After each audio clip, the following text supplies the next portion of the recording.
would request everybody to take discrimination as the basic point, because otherwise race and gender are so broad concepts under Western studies or even in our own Indian studies that they can hardly be joined without any such focal platformal basis.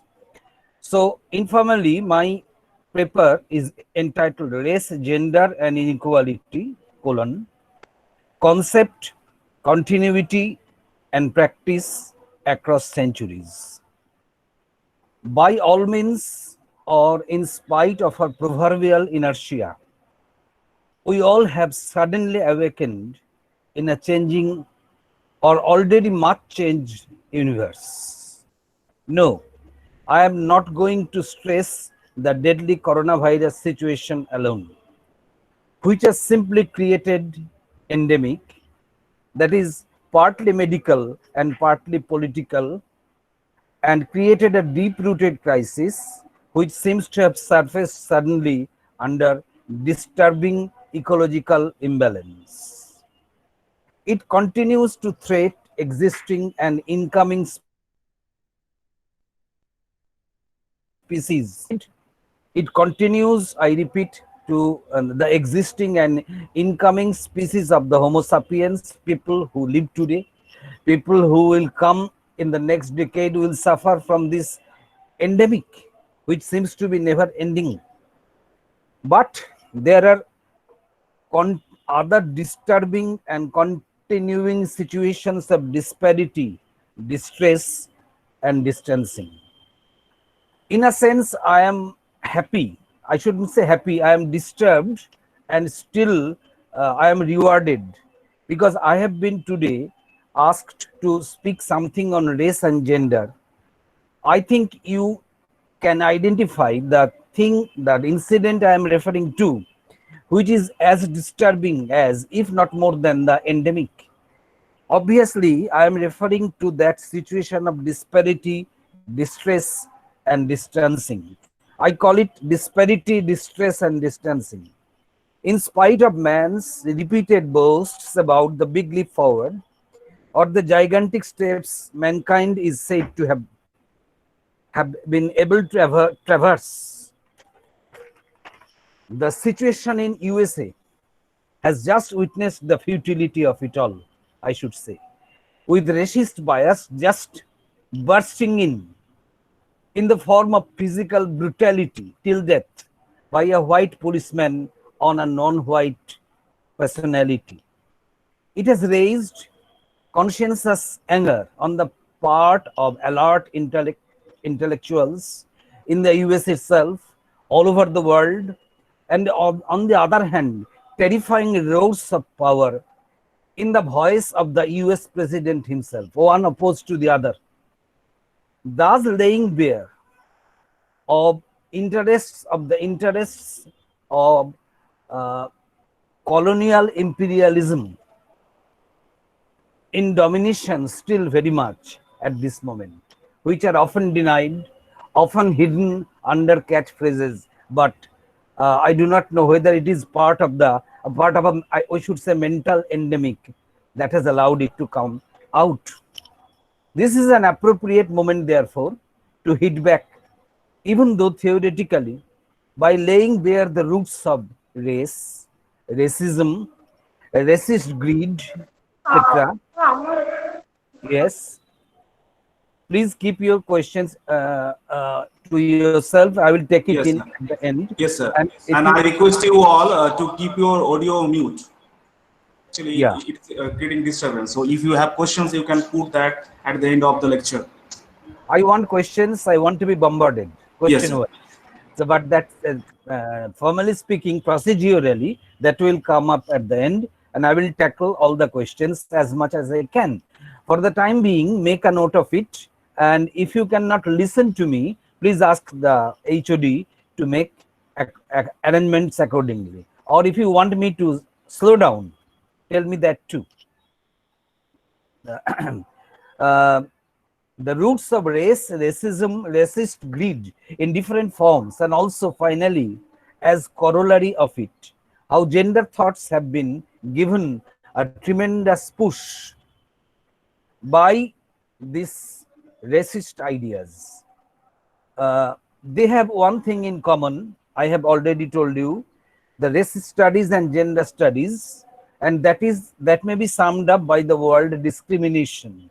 I will try to show briefly how race studies are definitely dominated by discriminatory ideas. That is at the heart of it all.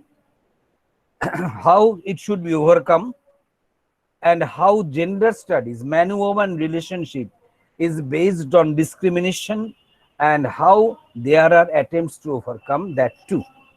These 4 points. Thoughts about race inevitably or invariably tend to classify humanity into physically, biologically, and sorry, genetically distinct social groups. Instead of universality, thoughts about race, racism, and racist bias tend towards immutable categorization. You know, this is basically the most important thing, that whereas you should think of mankind as a whole, that is the idealist position that, for example, Tagore and Gandhi sought after. What is reality is that mankind is divided in terms of race and racist bias and other discriminating ideas in a very bad manner. Categorizations are endless, and that they are accepted to be immutable, that is unchanging. This is not true. Once the diagnosis is done, this can definitely be changed. This is my thesis. It harps on characteristic physical, I mean, racism or racist ideas harp on characteristically physical and mental features that are transmitted through the blood and are also seen as pure or mixed. That is, people who support, there is a good number of people all over the world who support these features, these theories, these racist theories, that such one particular race, whites for example, or Hindus or Muslims, they are pure and others are impure, inferior, and mixed. Concept of race and racism have been the launching ground of imperialist greed for social domination from the very beginning. What happened was that imperialist expansion throughout the 19th century, though it began earlier, throughout the 19th century, continued throughout the 20th century, and continues in different guises even today.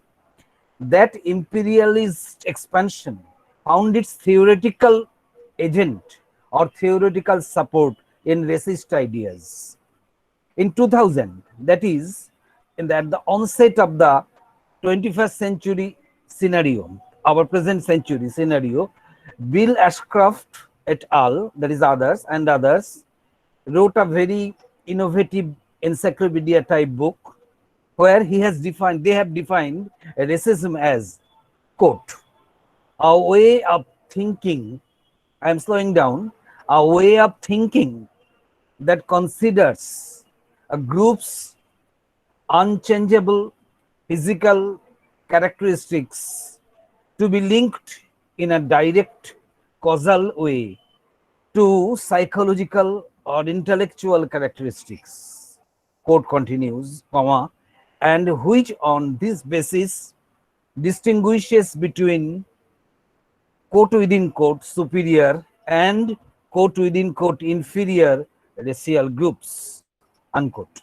I repeat, it is a racism, it is a way of thinking that considers a group's unchangeable physical characteristics to be linked in a direct causal way to his psychological or intellectual characteristics, and which on this basis distinguishes between superior and inferior racial groups. So, unquote. So this is Bill Ashcroft and others. They are very much recognized figures on speaking on post-colonialism and related issues, as well as gender studies. They call it a mechanism to divide mankind racially into superior and inferior groups. No, please don't misunderstand. There are differences between one human being and another. So there may be different groups, different clans. Forbidding factor, the forbidding factor is the classification of such groups into superior quote unquote and unquote unquote inferior groups. In fact, the concepts of so-called superiority or inferiority were imposed upon natural differences. Natural differences will be there. And racially speaking, Indians are distinct from the Americans, for example. But there should be no question of so-called superiority or inferiority which was imposed upon it. There is evidence that even during the Crusades, we now are going to have a brief movement through history, through centuries. There is evidence that even during the Crusades, black African saint warriors were eulogized. Their statues were created without reference to the color of their skin. Trouble came onto the fore when the British European imperialism and its almost inevitable tendency to look at the Orient with greed. They called it the exotic East, came up. With it, there came up the need to establish a distinction between the superior and the inferior with accompanying taxonomy of racial characteristics. Taxonomy means skin and other related features, and the division of it into superior and inferior racial characteristics came hand in hand with the rise of European imperialism. I think you can follow it. What I want to suggest is that they had to expand their business, their empire. Eric Hobsbawm and other great authorities in their books, starting with Industry and Empire, The Age of Imperialism, etc., they have explained it clearly how imperialism grew. What now remains to be examined is how racism grew hand in hand with imperialism. It was clearly one of the imperialism's most handy inventions, used intentionally and of course intelligently all over the world. As early as the 1600s, a color-based hierarchy came up. Remember the word hierarchy, came up for promotion, with white Europeans, white quote-unquote Europeans at the top, and the Negro or black quote-unquote Africans relegated to the bottom. So this top-bottom hierarchical scale came into being. This is the crux of racism. Once again, Bill Ashcroft has offered us his unflinching comment. I call it unflinching, colon quote. Quote begins, race thinking and colonialism are imbued with the same impetus to draw a binary distinction between civilized and primitive, and the same necessity for the hierarchization of human types, unquote. I repeat his comment. Bill Ashcroft has offered this unflinching, unscathing comment. Race thinking and colonialism are imbued with the same impetus to draw a binary, quote unquote, distinction between civilized, quote unquote, and primitive, quote unquote, comma, and the same necessity for the hierarchization of human types, unquote, stop. That is, he wants to say that this kind of creation of division of races into civilized and primitive was necessary for colonialism to expand. This became a weapon, a tool in their hand. If somebody is primitive and you are very civilized, and if you are white, and if they are non-white, then there begins a binary opposition. Of course, the term binary is has come up out of postmodernist use. Anyway, there was the binary opposition between the two, and the white or the privileged class or the so-called civilized class took it as their took it on them upon themselves took it upon themselves to educate the uncivilized, the primitive, though nobody asked them to. There was the need for doing business, for expanding empire. Under Queen Victoria, or even before that, under Queen Victoria, even in the 20th century, in different guises. Gradually, this hierarchy was planted carefully into human psychology with the dual objectives of the imperialist mission: dominance and enlightenment, one in with the help of the other. Dominance and enlightenment, one with the help of the other. So we have been taught in British India, there were history books where it was clearly stated that Queen Victoria's empire has created the happiest condition in colonies, including India, and therefore Indians should support it. And also that the British brought light, enlightenment, so called, to the very much uncivilized, primitive, savage like Indians, one of their colonies. This was true, this kind of publicity was done in fields of religion, you know, against which Swami Vivekananda was a great protesting figure. And this kind of civilizing mission was wholly a myth.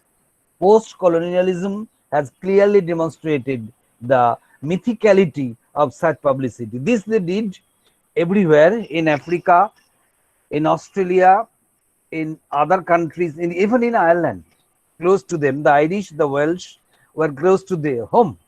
Even there, the British imperialism was in work very much. Growth of thoughts about race and racial superiority is one important instance how imperialism's need to propel forward has used science with a greedy mission. Science even was used purposefully. For example, when the French anatomist Cuvier, Cuvier, French anatomist Cuvier postulated the existence of three major races among human beings: the white, quote unquote, the yellow, quote unquote, and the black, quote unquote. Now, that was a scientific discovery. We may call it anthropological or scientific discovery. It is a anatomical division. He did not find out anything about the superiority of the white over the black or the yellow or vice versa. But the imperialists used it to their own end. Throughout the 19th century, these discoveries went on, being expanded and more elaborately defined as there were three terms: Caucasoid, Caucasoid, Mongoloid, Mongoloid, and Negroid, Negroid, quote unquote. So all kinds of human skulls or human types or skins or body structures came up to be either Caucasoid or Mongoloid or Negroid. It may be true. Anthropological or anatomically, this was a discovery. The point of importance is how it was used. So far, it was harmless. Until Charles Darwin's 1859 book, you know, The Origin of Species, turned the table around by promoting the theory of natural selection and that the theory about the survival of the fittest. Once again, as scientific discoveries, that was harmless, I would say. The book itself, The Origin of Species, 1859, well known to everybody, had nothing to do with supremacy or otherwise. He simply tried to point out how in the universe the process of natural selection and the consequent process of survival of the fittest was at work. Problem came up when it was taken up by politicians,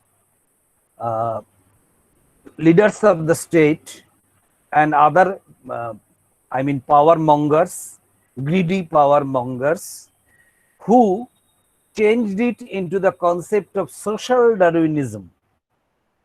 That is to say, in human society, those alone will survive who are racially superior. For that, you have to prove that you are racially superior, and following Darwin, the fittest will survive. Naturally, therefore, the unfit should be extinguished. Hence, they should be killed or exterminated or at least tortured, and the imperialist tyranny should be preserved. The at the should be preserved at any cost, and racial superiority had to be demonstrated. It offered a mechanism, I mean, Darwin's theory offered a mechanism wherewith human intervention might maximize the benefits of selection and advocate the emergence of pure races. You will be astonished to find out how great intellects like in the Victorian period, like Carlyle or Matthew Arnold, Tennyson, they were unknowingly or imperceptibly perhaps influenced by these concepts of social superiority. And we know very much about Macaulay's idea of progress during the Victorian period. There is a good book, Buckley's The Victorian Temper, which illustrates all these. And Raymond Williams has discussed the development of culture under imperialism in his book Culture and Society, The Long Revolution, etc. So even the best of intellects was befooled, or I should say tantalized. Darwin's treatise was put to crafty use by imperialists. I deliberately use the word crafty by imperialists to breed the science of eugenics or planned racial development. Eugenics.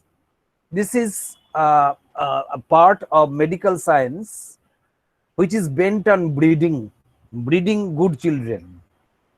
But, that the human race in itself, it is harmless. It is good, very good.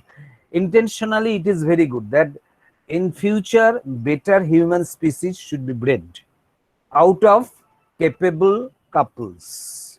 This was turned to eugenics was turned to planned racial development. That is, only superior races could breed good superior incoming children, and in the process the inferiors should be exterminated. This ultimately gave rise to Nazism, rise of fascism, Hitler's Nazi party, Mussolini's efforts in Italy, the Second World War slaughtered, etc., etc. Apparently harmless and seemingly even beneficial, this school of eugenics came up to be known as social Darwinism. Herbert Spencer and others supported it. It concurred readily with the imperial practice and went hand in hand with exploration of debasement of the primitive peoples and the so-called civilizing mission of imperial ideology. Imperialists, I already told you, they took one of their missions to enlighten or civilize the colonized peoples. Part of it was practiced in India itself. Even major European intellects were influenced by these so-called theories of social superiority. One can readily remember Kipling's clear support of the civilizing mission of the British, who clearly wrote that the East is East and the West is the West, and the twain shall never meet. The twain shall never meet. It was never possible to meet each other. So the racial superiority is here not implicit but very explicitly pronounced. He also coined the term the white man's burden, quote unquote. I think everybody is familiar with such ideas. Under imperialist rule in India and other countries, the white man's burden was a popular catchphrase, meaning that the white man, by being on the virtue of being white, by being enlightened, educated, powerful, also had the mission to civilize the racially low and inferior peoples. In imperialist and dominated India, two figures besides Vivekananda rose up like Tagore and Gandhi, you should remember, who were successful Indians to underscore the futility of the theory of racial superiority, though each did it in his own manner. It was never easy. It was never easy to win accolades in the form of a Nobel Prize as an easily underestimated colonial subject race. The Indians were very much underestimated colonized subject race, and to pick up Tagore was a tremendous uphill task, but Tagore did that.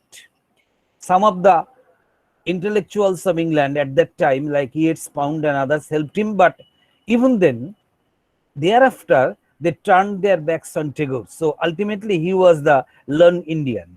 Nor was it easy for Gandhi. We should remember to hold protests in South Africa. It's a very much an undeveloped colonized country, and later on in India itself.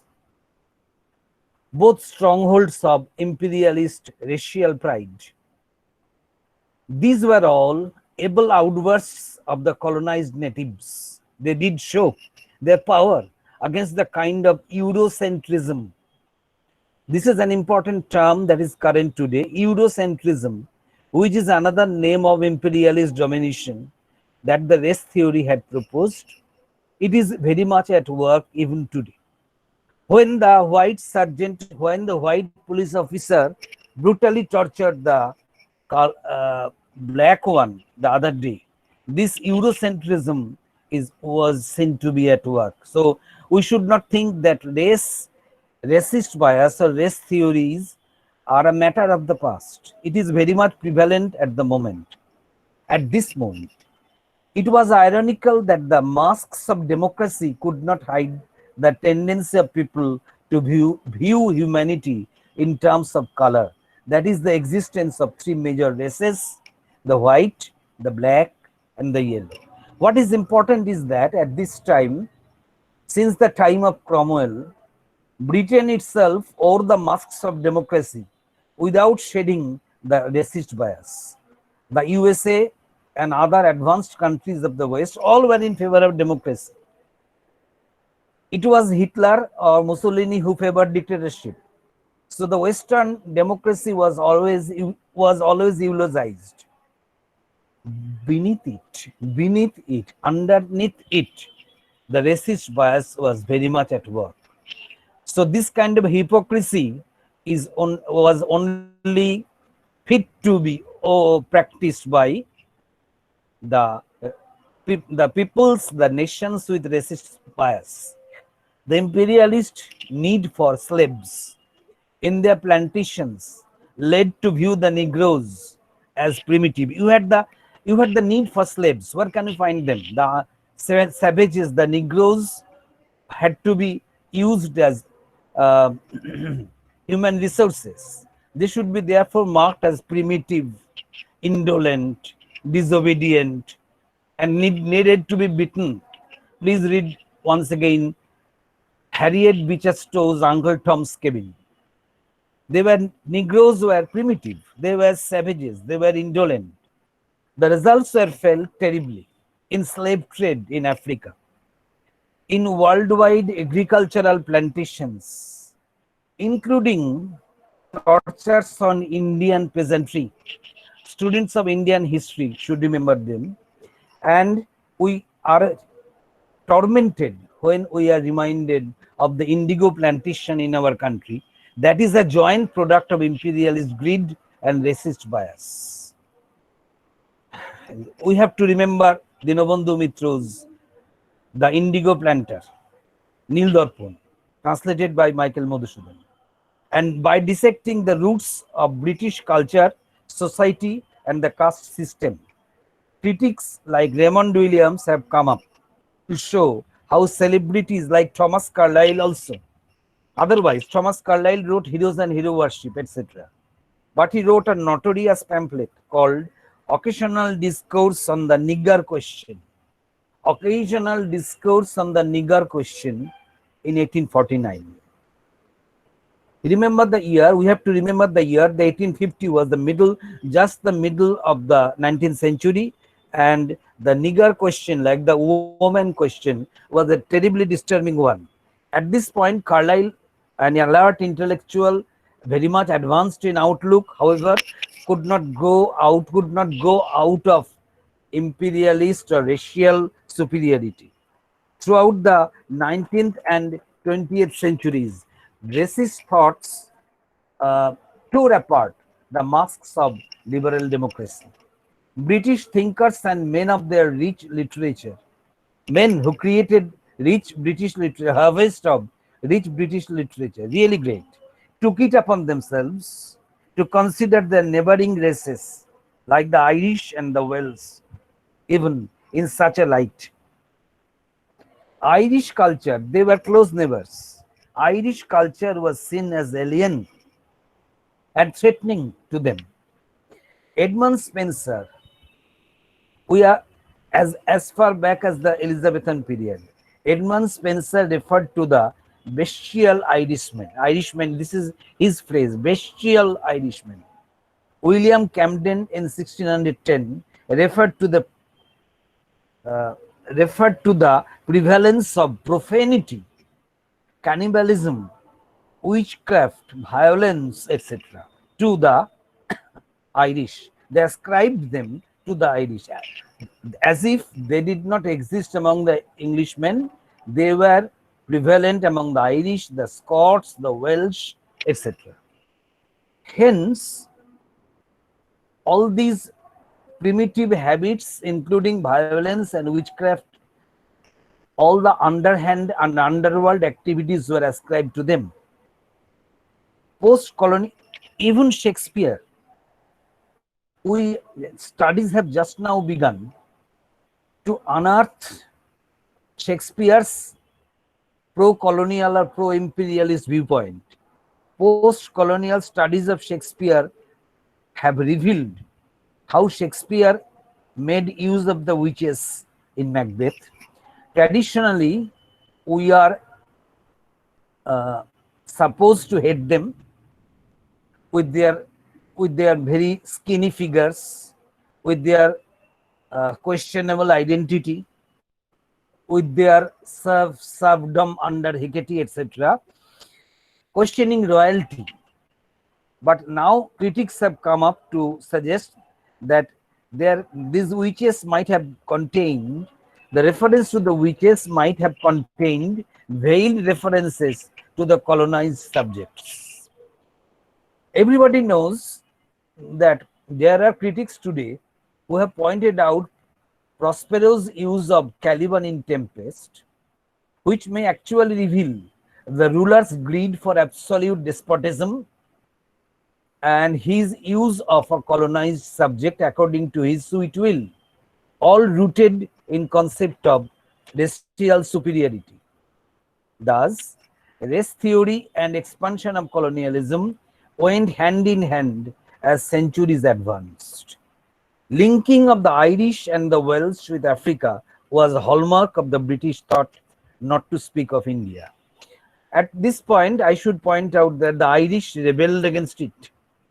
We should remember the efforts of Irish rebellion and the efforts put up by great Irish poets like W.B. Yeats and other luminaries, dramatists like Lady Gregory, James Singh, etc., Modgon, Yeats's lover, and others. They created nationalist Abbey Theatre in Dublin, created social protests, and we have to go back one over and over again for a rereading of Yeats's famous poem, Easter 1916.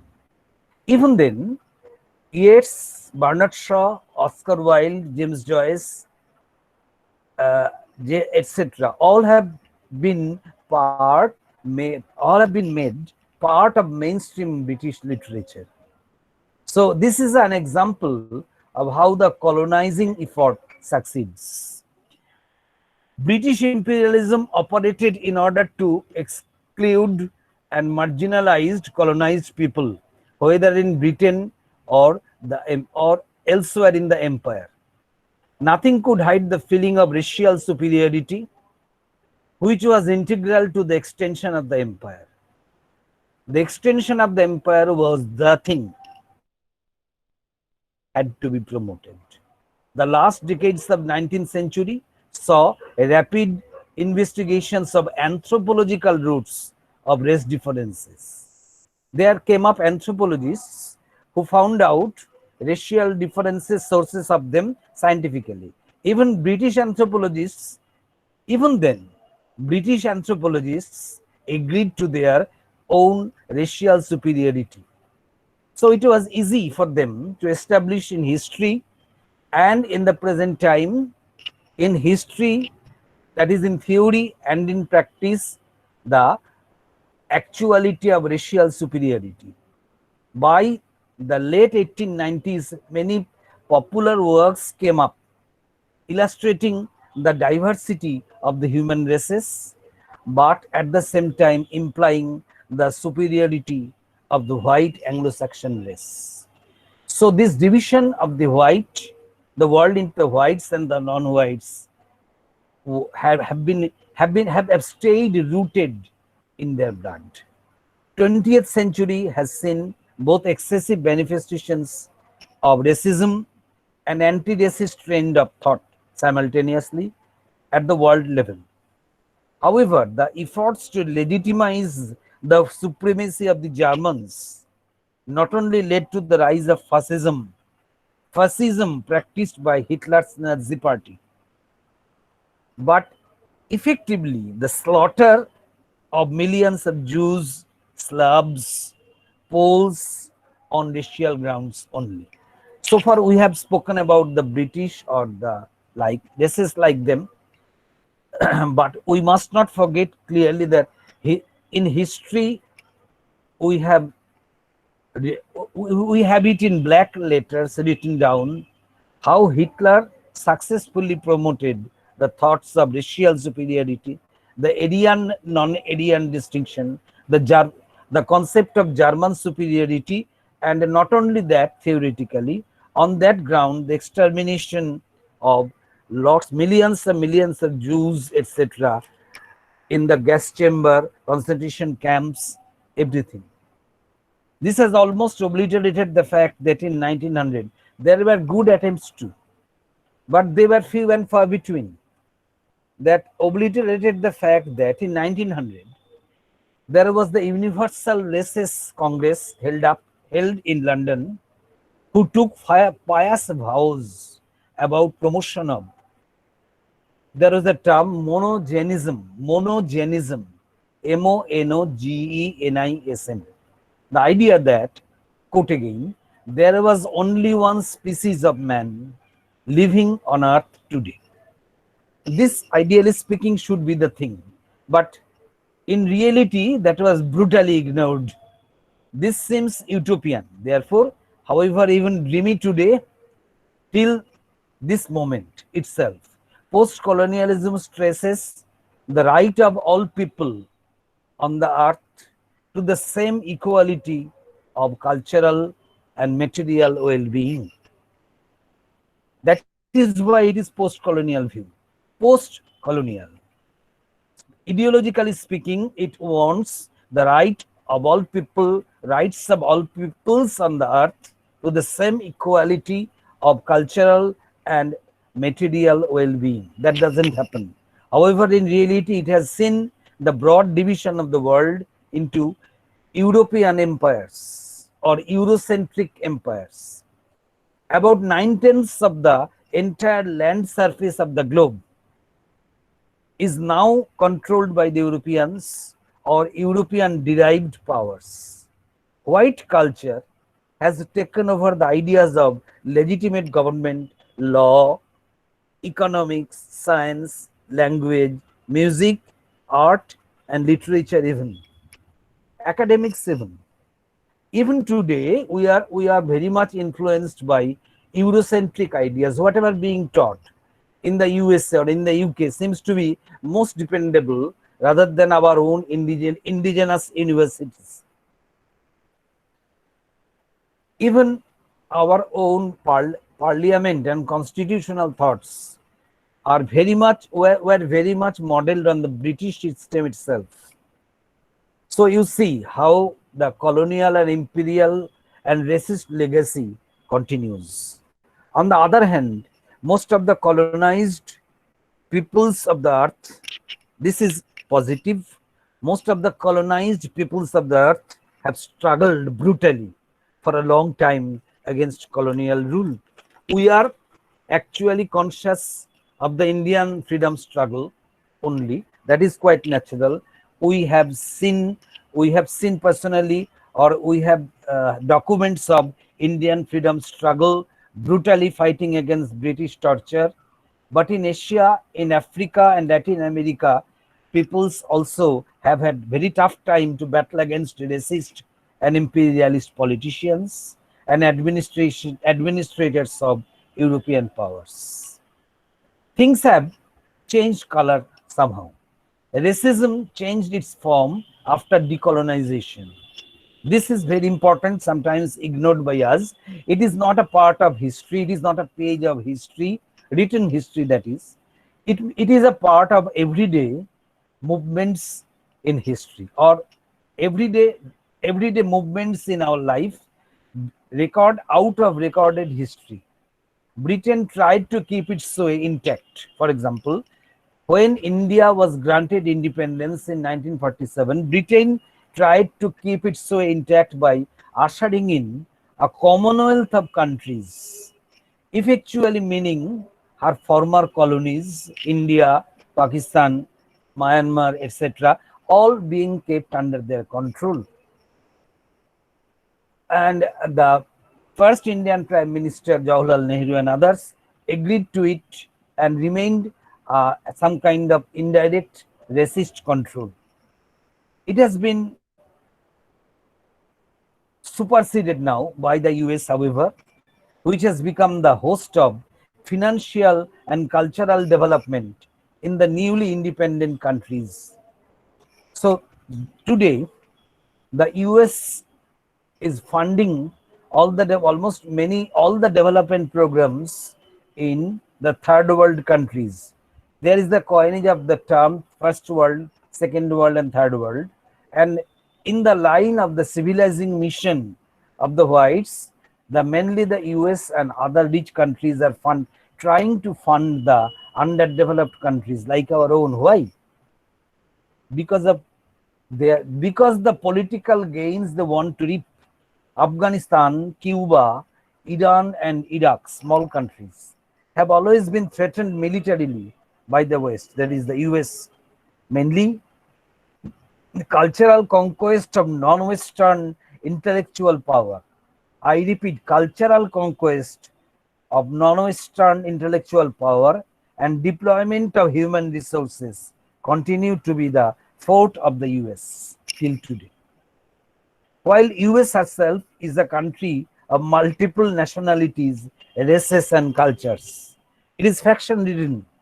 Strong racist bias rules the blood of white Americans against the non-whites. Indians too are never out of peril. Apartheid dies hard. Apartheid, that is racial hatred, dies hard in as much as it seems to be just the contrary, because domiciled or US born Indians can now reach the policy making body. That is to say, we have pictures today, we have news today of domiciled Indians reaching the White House or the British Parliament or becoming the British Minister of State, etc. That doesn't change the scenario. The American policy of maintaining their racial and imperialist superiority continues. It is a strange paradox which needs to be reviewed in terms of ethnicity rather than racism. To this, I will come up just at the end. In India, let us come nearer home. In India, the division into upper and lower castes have eternally created racial disparity within the same country. We should not forget the tortures imposed by the Brahmanic communities on the downtrodden in different guises. In metropolises as well as in remote villages, racism in the form of caste system and untouchability still hold the day. It is affirmed by the phenomenon that economically advanced sections in society are also those belonging to the higher castes. Once again, economics and racism holding one holding the hand of the other for mutual benefit, while people belonging to scheduled castes and tribes suffer at both ends, though there is a pretense of the governmental consideration for them. Mahatma Gandhi did his utmost once again to eliminate religious casteism and social untouchability. But free India has only seen the rise of the coinage of a new term, Dalit. Dalit, which has often given rise to much misunderstanding and sometimes armed insurrections.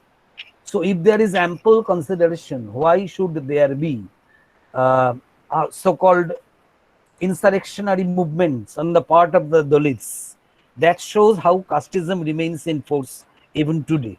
We are conscious of our own Bihar, Jharkhand, and interiors of our own West Bengal, not to speak of other states like Gujarat or Maharashtra. The last few decades, 2000 to 2020 till today, have seen the nurture of the Hindutva movement in India.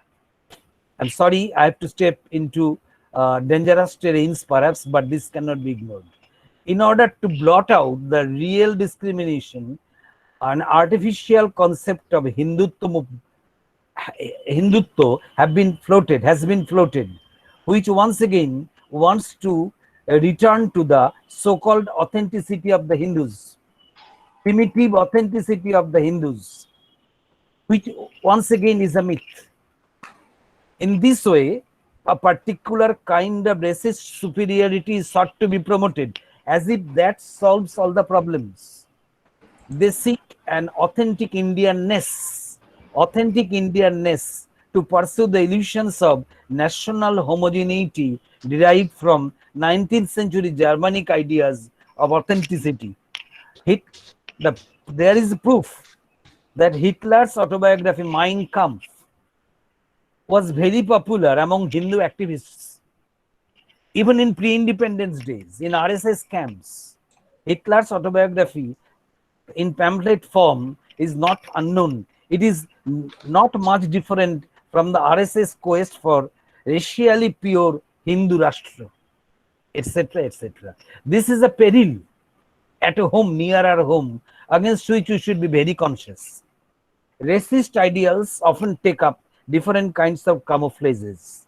As of now, the concept of Hindutva, a false binding and limiting use of religion, falsely binding and limiting use of religion, because it outcasts Muslims, Christians, Sikhs, Parsis, everybody. Though Rabindranath in the national anthem recognized them all, has been trying for the last few decades to capture the already decadent Indian social scenario. According to an extensively documented report published in 2002, the explosive growth of Hindutva in India, which has fostered much of the sectarian communal violence of the last few decades in India, our own country, has been proved to be amply funded by a USA charity fund, called the India Development and Relief Fund, though it was not approved by US law. Are also bent on following such holistic view from a distance and to which they will never return. It is not only highly deplorable that concept of racial superiority or inferiority has undercut the varieties of population in India or the US itself. The practice of dividing the world's nations as developed, developing, and underdeveloped is soul destroying and conducive to racial tyranny. Post-colonial studies have been able to pinpoint the existence of different racial identities in the US culture itself. Hence, the racial superiority should be thrown into the winds. Of late, the post-colonial theorists have seen the study of black culture in the Americans as in part the study of one of the world's major diasporas. It has been clearly demonstrated that the history of the African Americans has many features in common with other movements of oppressed diasporic peoples. Many such groups of African Americans moved against their will from their homelands to serve the economic needs of the empire from the 16th century onwards. Distinctions also need to be made. Distinctions also are need to be made between Native Americans and linguistically and racially discriminated groups such as Chicanos. Chicanos, many of whom are descendants of peoples who had lived in parts of the US long before the current dominance of the Anglo-Saxon peoples began. So, who were at the beginning, who came up at the end, and who were trying to rule? As race, quote unquote, continues to be used as a volatile term, fraught with intentional and multidimensional meanings. Once again, Bill Ashcroft points out ethnicity or ethnic view of societies as one of the best possible emerging solutions or alternatives. He says, quote, race in the time of neo-colonialism is just as vague and just as resilient as it was at the time of the beginning of the history of European imperialism. Stop.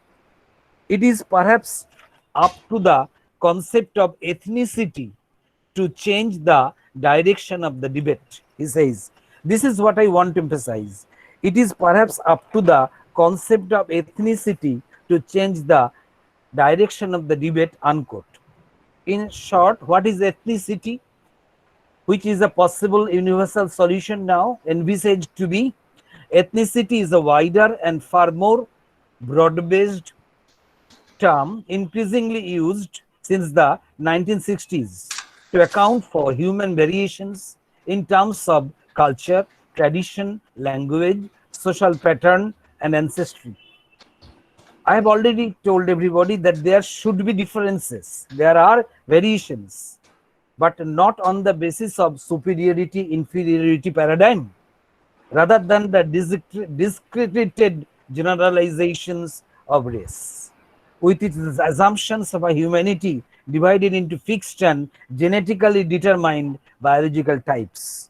This may come to function as an increasing potent locus of identity, increasingly becoming a potent locus of identity in an increasingly migratory, globalized, and hybridized world. I will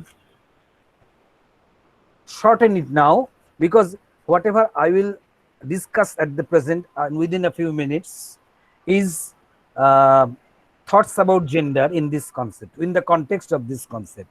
Gender is a complex concept in this faction-ridden world. Originally, feminism fought against the oppression that patriarchy brought against women throughout centuries. I have to point out that both were under, man-woman relationship was ruled by patriarchal oppression, sense of discrimination, in as much as imperialist nations saw the colonized ones from the discriminatory point of view. It is by now well known, I would not repeat, that intellectuals like Mary Wollstonecraft or John Stuart Mill started the struggle against male chauvinism or patriarchy, which, just like racist bias, was based on blatant social, personal, and ideological oppression. In the 20th century, Virginia Woolf not only created demand for individual space for women or a woman artist for that matter in a book like her book like Loom of Her Own, but also advocated androgyny, that is existence of multiple identities, existence of female and male identities, multiple identities within the same personality. It is yet to be appreciated by all today. She also floated the concept of the validity of lesbianism in a famous novel, Orlando, a startling novel of its own kind at that time, even today. However, feminism has now moved out of its own strict orbit of campaigning for social and political rights only. Having covered several waves of development or frontal movements, feminism now re-examines itself as well as the masculine gender, their vis-a-vis relationship, its parallelism with the colonial or racial discrimination, and of late the positioning of the third gender in the present universe. These have to be considered. In her startling books, Gender Trouble 2000 and Bodies That Matter, Judith Butler, I think you are familiar with her books. Judith Butler has questioned the wholeness of the concept of femininity itself. That is, she has tried to point it out that the femininity is not a singular unitary concept valid in itself. In a female being, there may be much of the masculine and vice versa. Elaine Showalter, Helen Sissu, Toril Moy, and several other Anglo-American and Anglo-French critics have already gone deep into the exploration of how there is the female use of language, representation, what they call écriture feminine, female use of representation of language, which is crucial to the formation of female identity and the notion of female subjectivity. In such a context, racial studies too have had their day. In the 1980s till today, many feminist critics, including India-born critics like Gayatri Chakraborty Spivak and Chandra Talpade Mohanty, have begun exploring and arguing that Western feminism, which had automatically assumed that gender overrode cultural differences to create a universal category of what is called womanly or feminine, this was wrong. There were differences or directions in more, which existed at more than one levels. Titles like Betty Friedan's famous book, The Feminine Mystic, was basically partial and, like the racist viewpoint, misleading too. It ignored cultural differences and was operating from hidden universalist assumptions with a middle class Eurocentric bias. Thus, feminism or gender studies too today have been significantly changed with have significantly changed, and if it fails to account for or deal adequately with the experience of the third world. This is the need of the hour, to take account of the experiences of the third world. It is an accepted fact that problems of a black woman or a woman who is an Indian laborer hardly match those of a rich or even middle class woman in USA, UK, or France. Therefore, the issues concerning gender today are multifaceted, facing similar problems to those concerned with economic class, race, and other factors concerning identity. There are grounds where race studies and gender studies cross each other significantly enough. In settler colonies, women's bodies were frequently found to be the sites of power discourse. Like colonized subjects, women's bodies were perceived reductively, not as sexual, but as reproductive subjects, as literal quote unquote wombs of the empire. There can be no end to such a discussion. There is no possibility at all, and all conclusions offered will be found to be arbitrary by anybody else. Everybody has the freedom to call it arbitrary. Critics always count with greater weightage, and therefore it is safe on my part to conclude with Chandra Talpare Mohanty's significant comment, quote unquote, the assumption that all of us of the same gender across classes and cultures are somehow socially constituted as a homogeneous group are wrong. Thus, the uh, thus the discursively consensual homogeneity of women. Thus, the discursively consensual homogeneity of women as a group is mistaken for the historically specific material reality of groups of women. Historically conscientious, historically, thus the discursively consensual homogeneity of women as a group is mistaken for the historically specific material reality of groups of women. She says it in the book Under Western Eyes, 1984. That is to say, the multidimensionality, even in the existence of groups of women all over the world, should be taken account of. There is no such homogeneity as is supposed to be. So, as with race studies, ethnicity should take charge to explain the differences, the variations in among all human races, all variations of human races, and individual group-wise problems of women in different countries with different colors, with different countries of economic problems should be taken care of. Thank you. I am afraid I have taken much liberty, much Yes, greater sir. amount of time. It's okay, sir. Sir, you are true that there is no end of this discussion. However, sir, thank you for this worded, enthralling, thrilling, scintillating. If I use the words, adjectives after this talk, so they would not do justice. But however, you have made many more things clear to us, and thank you, sir, for this cognition on gender and race.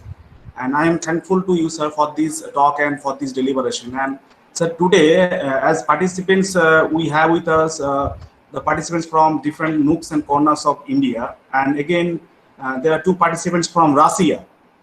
Okay. So, Okay. So I'm sure that our participants will go away from here with a lot of ideas. So, Do they have questions? yes, sir. Now invite Yeah. questions from the participants if they do have. So it's time for questioning. If the participants from the audience, if you have any questions, so we can ask him directly instead of writing in the comment box. Please do not write in the comment box. I will go through them later on. And if you are interested, you can talk to me. Tanmay has my telephone number. I can also give you my telephone number. Yes. And if somebody wants to talk to me directly now, that may also be done. Yes, and if sir. you want to talk to me or contact me later on, that also may be done. Now do this as according to your choice at the moment. Okay, sir. However, I'm reading out a question that Videsh Okay, do that. Roy, yes, Videsh Roy, he has Yes. asked, is the gender discrimination in Dalit discourse is a consequence of ethnic discrepancies? Is the gender discrimination in Dalit discourse is a consequence of ethnic discrepancies? Yes, I get it. This is the question by Bidesh Shurrai, 11:40 p.m. Yes, sir. Gender discrimination in Dalit discourse itself. I mean, you see, my point is that the gender studies and Dalit discourses both are based on finding out discrimination, the note of discrimination. The growth of the Dalits, is based itself on discrimination. A sense of discrimination in pre-independence and post-independence India. And discrimination is also the keyword of racism. Gender studies. Discrimination is also the keyword of gender studies. So, ethnic discrepancy is not the word, but you can relate discrimination to be the basic factor in gender studies and Dalit discourses, and can relate the two. That means what I want to say is that suppose you want to show a group of Dalit women, they are both gender wise discriminated against as women, and discriminated against as Dalit women. This is called as double bind, a situation of double bind. So, in a sense, it is a result of ethnic discrepancy. But your point is interesting, since it can bind both gender discrimination and discrimination as Dalit. So, is that clear to you? Anything else? Other questions? Yes, sir. One is Kamalia Boydago. She has wanted to ask, how do we link capitalism with the evolving ideas of race and gender? Who is going to put that question? Who is putting that question? The Someone Kamalia, wrote. Kamalia No, Boydago. no. Camellia Boiraggo. Uh, Just a minute. Camellia Boiraggo. She says, sir, how do we link capitalism with the evolving ideas of race and gender? I have been trying to make it clear throughout my presentation. Capitalism wants promotion, more and more, greater growth on its part, and therefore it wants markets, developing markets. Hence, races are to be dominated. The races are to be dominated, colonies are to be made. Otherwise, how could they have found markets to promote their goods? Therefore, racial superiority had to be promoted in order to promote capitalism's own benefit. Gender thoughts went hand in hand, because if you cannot discriminate men against from women and vice versa, you cannot have power over society. You cannot have free female laborers. If you cannot dominate females at home or in the country, there will be shortage in services. So capitalism makes good use of discrimination in terms of race and gender. Is it well with you, Camellia? Is it well with you, Camellia? Next one. if you scroll it above, there is a participant Mohua Bhattacharya At the beginning, at the beginning. go back. At the beginning, Mohua Bhattacharya. This is Mohua Bhattacharya. Yes, Mohua, are you there? Anyway, she has said, long back I was studying about the compulsion to generate performativity of powerful racial and gender identity in the essay Shooting an Elephant, which leads the narrator actually to an experience of powerlessness. His image of superiority leads him to self-questioning and ambivalence. What is your take on that, sir?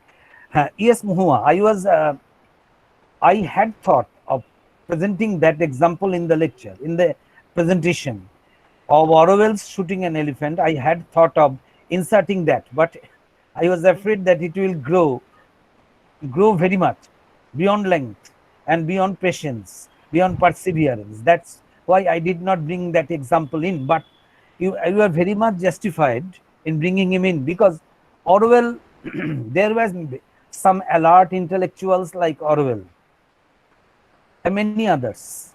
For example, Aldous Huxley. Orwell later on wrote many critiques of autocracy, Animal Farm, etc. Anyway, George Orwell was himself a part of the imperialist running machine.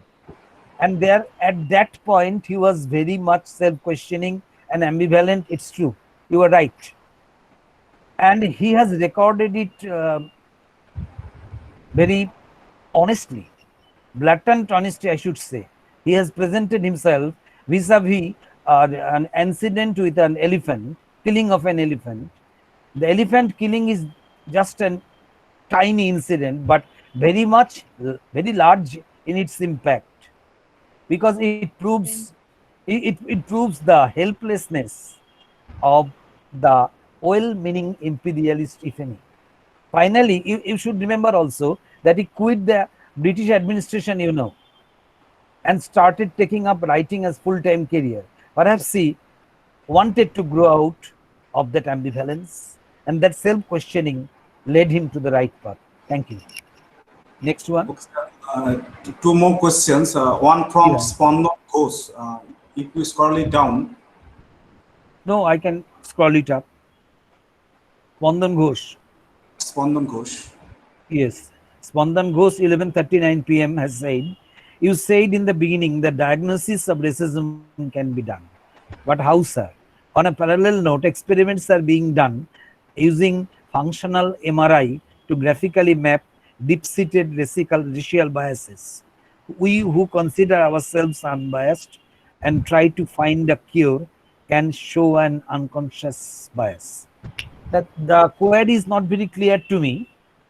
What he wants to say is perhaps a statistical viewing of racist bias in different groups all over the world. If it is so, diagnosis of racism is not that easy. It is not diagnosis of a known disease, though this is a known disease prevalent all over the world.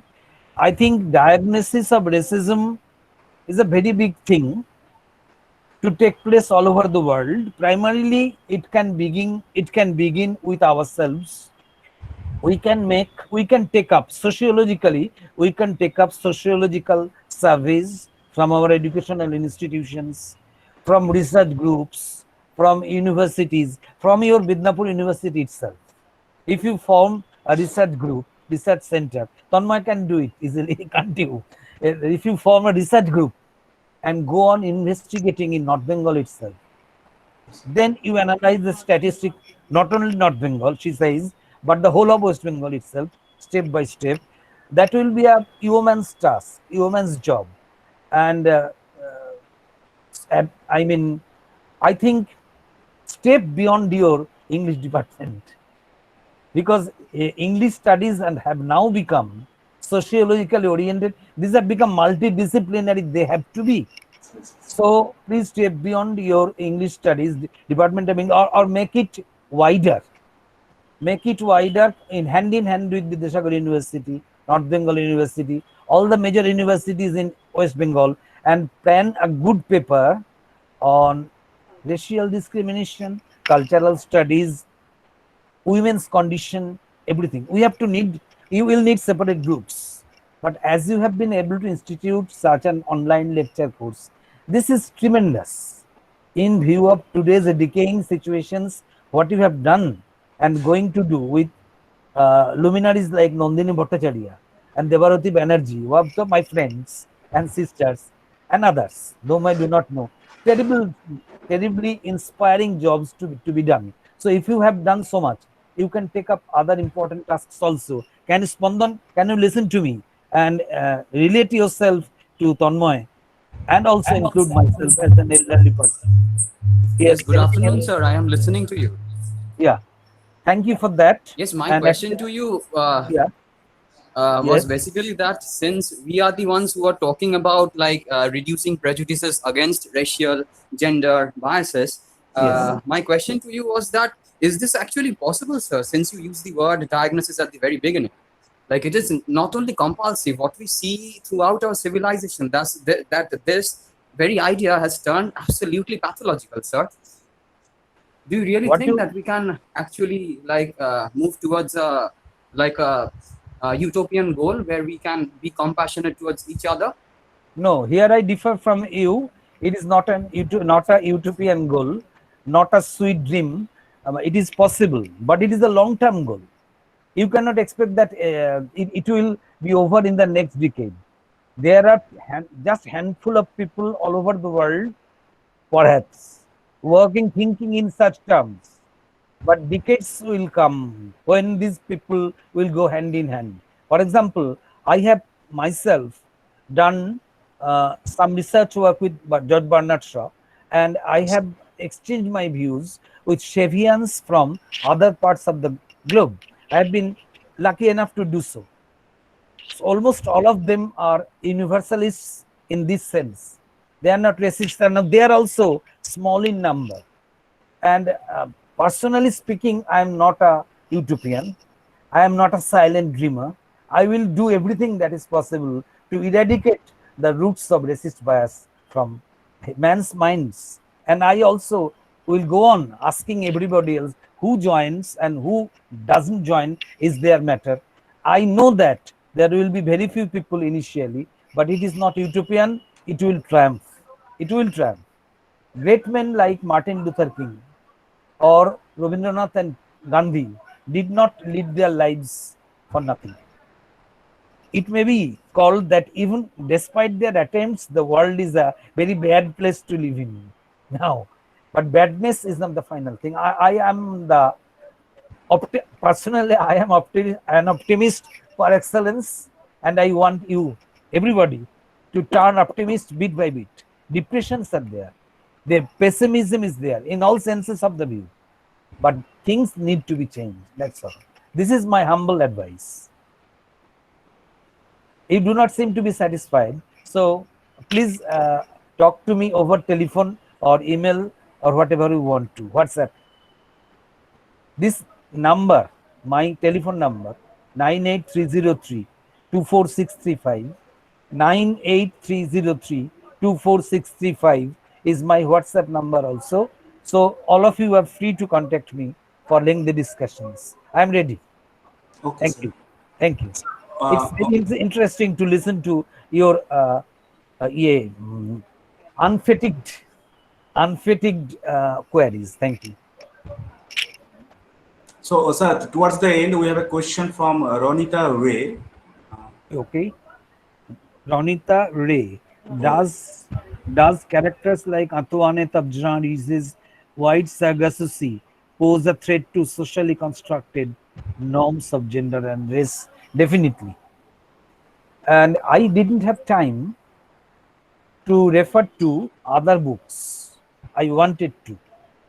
Othello by Shakespeare, or thereafter Jane Eyre. We all remember there is a, haven't we read the book called Mad Woman in the Attic? There is a book yes. called Mad Woman in the Attic by Ellen Showalter, which has pointed out the muted voice of a mad woman, the silent mad woman who lived in the attic, who never came forward, who ultimately set the whole house into fire, out of which Jane and Rochester came out successfully. Critics today have found out that there is a latent token or sign of protest against racial superiority in that book. What I want to say that the writer of Jane Eyre could not clearly voice the protest against the racial and wealthy superiority of Rochester to which Jane wanted to belong. There was always the other, in terms of gender and race, but it was muted. It could not have its own voice. Today, it is indicated by the term quote unquote the other. In the White Sargassy by Jean-Rhys, there is also a character like Antoinette, who is a threat to socially constructed norms of gender and race. This is the undercurrent in great British and American fiction, which has shown us the way, the direction. The rest is with us. The rest lies with us, the present day writers or the critics or the teachers and students of British, American, and world literature. Anything else? I am So, happy. I am happy that there are so many questions. I am very happy to be bombarded by them. Anybody? Anything else? and Something? towards the end of the chat box, Yeah. uh, it's a question from Ronita Ray again. Yes.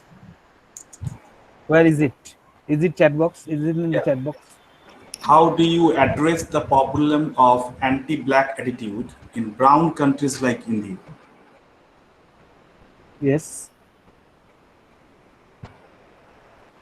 It's At the end. At the 12, end. 12:50. 11:45. 11:45. I think okay. I found it. How do you address the problem of anti-black attitude in brown countries like India? Where do you think it stems from? As can be seen in case of Northeasterns as well. Very pertinent question. Though it is the area of sociologists, and I am rather incapable of answering it in full. I can just throw my responses in. Do you remember how much it exists in West Bengal itself? I mean, not to speak of anti-black attitudes, how are we unsympathetic to the northeastern population, our own Assamese, Manipuri, and other kinds of population, with the difference in cultural scenario, facial structure, other kinds of, movement-oriented things. So it is. This is not for me to address. This is very much there. I just only can add that in a brown country like India, the existence of the problem of anti-black attitude only shows how we are faction ridden. How much we are faction ridden. There is no time to be wasted. Education means expansion and not this kind of color ridden, faction ridden existence. Thank you. Anything else? Somebody like Komal Gupta or somebody else, Sharodindu Jha, they seem to want to say something. So one question from Dr. Antara Mukherjee. Yes. So I'm just putting the question in the comment box. Yeah. Do you think that post-imperial poets and novelists in 50s Britain tried to hide their English racial anxieties in their obsession with unfolding whatever it is? Yeah. So I have put from my comment box, from my side, just got the questions on my WhatsApp number. Oh, in your WhatsApp number. Yeah. So do you think that post-imperial poets? Where is it? Where is it? I cannot find here in the chat box. It's difficult. Yes, you can see now. The last question. Yes, the last question. Do you think that, yes, Department of English, Midnapur College Autonomous, do you think that post-imperial poets and novelists in 50s Britain tried to hide their English racial anxieties in their obsession with upholding whatever is English, now that sun has set in British Empire? This is a beautiful assertion. Yes, I very much agree with this, but there should have been the person who has put this question should write a paper on it. There is ample scope to show that in post-50s Britain, poets, novelists, and dramatists wanted to hide their English racial anxieties to uphold with whatever is good in English and British culture. This continues even today. But such a play like Look Back in Anger is ample illustration of how it is faction-ridden, obsession-ridden, and a very much divided personality like Jimmy Porter. Do you remember how he deplores the days when his father served during the British Raj? You can offer a contrast between Jim's views of his own father's days, his own days, and Osborne's latent anxieties. They will never return. Is Osborne supporting it or trying or giving a deep sigh that they will never return? Saying in other way that it was fine that the Raj existed, that the Raj has been clinched away by other people. What kind of people we should know? We do not know, but it is not good. It is not good to have lost the Raj. You know, E.M. Forster, a great novel, the Passage to India, was a very ambivalent. Was very ambivalent whether the passage should be there or not. What kind of a passage it should be? What kind of cultural transition it should be? Ultimately, you know, it is economic, cultural, racist, all kinds of conquest. Anyway, it's a very pertinent question. I do think so, and I recommend that the author of this question should be the author of the pertinent paper also. Thank you. Anything else? Yes, sir. One question from a research scholar, Indore. I just check my message. Got this question on my WhatsApp number. Please put it on the chat box. Yes, sir. You can see from the Department of English, Midnapur College. It's from Pramila Nima. From Pramila Nima. Yeah. Pramila So you can Nima. check That's sorry. yeah. Indore. Yeah. Sir, how do you see Fanon's theory, Negro and psychopathology in today's context? Once again, from Pamela, it is Pamela Nima. Yeah. Is she with us at this moment? Yes. So I want to, Yes, I sir. want to, I'm yes, I here. want to, yes, I want to congratulate you because you have caught a rather unexplored corner of my mind. I didn't have time to discuss Frantz Fanon's The Wretched of the Earth, or Black Skin, White Masks, etc. Yes, definitely. Yes. Fanon's theory has a great role in today's context, and discussion of the Negro and their psychopathological role in today's context is definitely very valid, and this is how the great research scholars and the great books should not be laid in isolation or idle and should be put to good use. Why don't you write a paper relating it to universal context and India's context at this very moment? It is Sure, very sir. much possible. It is very much possible, and I assure you that with the limited resources that I have, I am with you. From beginning to Okay, end, sir. I shall Thank be you. with you. Please WhatsApp me or give me a call. If you ask me to discuss at least 9 p.m. after any night, any evening after 9 p.m. or okay, WhatsApp me at any point of the day. I will check it out. Thank you. Sure, sir. Sure, sir. Sure. So I think the questions will be there, and we are getting a lot of questions again from Susmita Shah, and this will continue. Sushmita So, Saha, yeah. where is she? I mean, where is she on the chat box? Yes, the last questions. Sushmita Saha. Sushmita Saha, 12:4 a.m. You say ethnicity is a solution, but when it is mixed or hybrid identity, they face many problems in wide Sargassusi. Is Sushmita on the screen now? Is Sushmita Saha on the Yes, screen sir. now? No. Yes, Where are you from? I am from Malda. Oh, okay. Thank you. This is a very good question. I have not said that ethnicity is a solution.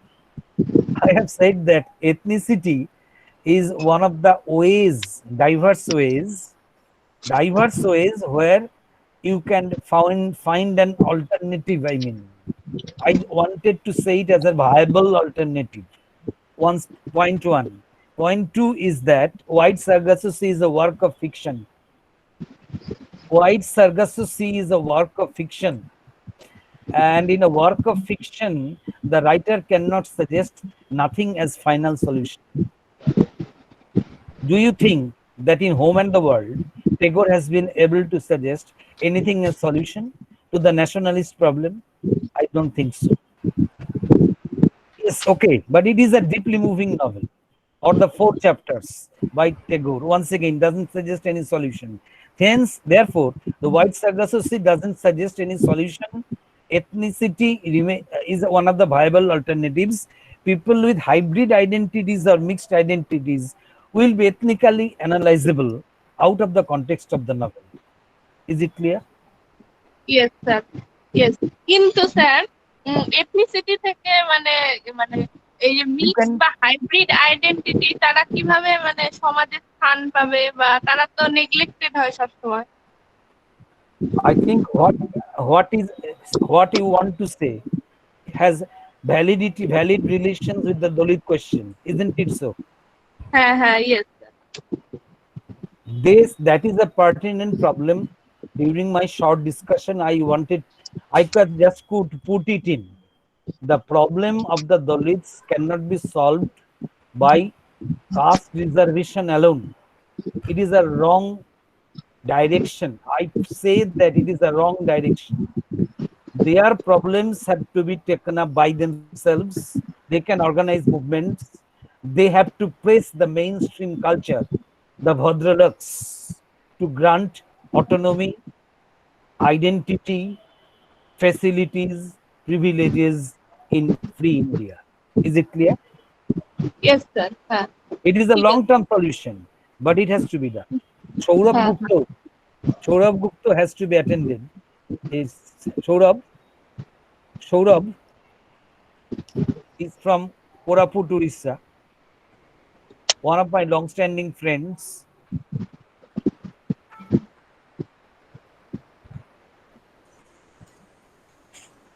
After that, He's not there in the list, sir. he is there in the list. He was there in chat box. I just saw his name.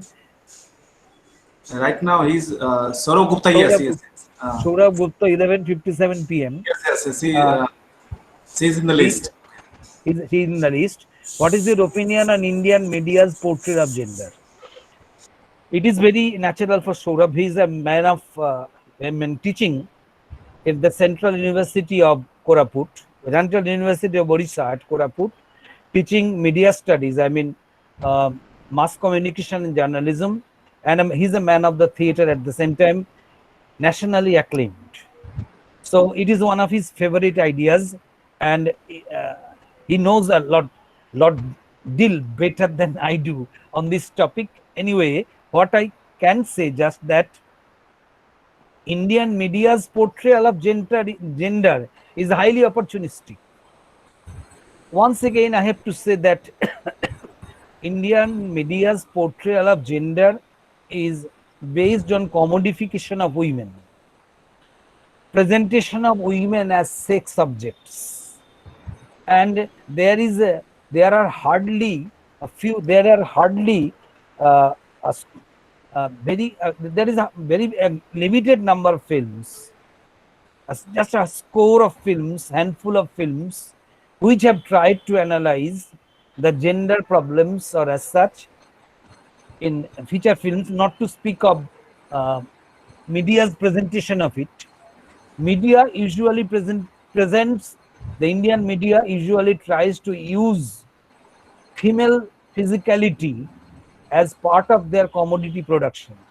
So in that sense, sales promotion. So in that sense, India's media also follows, India's media men also follow the imperialist rule or capitalist rule of profit making. That is their use of gender, nothing else. Further ideas on this can be provided by Saurabh himself. He is a greater authority than I am. Anyway, on media studies. Anyway, if there are no more questions, I think we should call it a I day. think yes, sir. I think the participants are feeling tired after asking questions, but you are not. So Well, thank you, sir. I think this is the most. At 65, I do not never feel tired whenever I am with my students. Yes, So, yes, sir. Yes, sir. This is a happy respite from lockdown hours. Thanks go to all of you. Thanks go to all of you, to the organizers, to the speakers who have come up and who will come up. Please convey my greetings to all. Good day. Sir, Thank just a minute, sir. Just a minute. Okay. Now it's time for formal vote of thanks. I now request our student Chandrika Dandapat from PG 4th semester to deliver the vote of thanks to sir. Chandrika. Yes, sir, am I audible? Yes. Yeah, you go on. A very good afternoon to all of you. I, Chandrika, On the behalf of the Department of English, Midnapur College, would like to thank Professor Dr. Gautam Sengupta, retired Associate Professor of English, Gurudas College, University of Calcutta, for such enlightening, enriching, and insightful presentation. I would like to convey my sincere gratitude to our respected Principal Sir Dr. Gopal Chandra Bera and our Head of the Department Tanmay Kundu Sir for arranging online lecture series during these lockdown hours.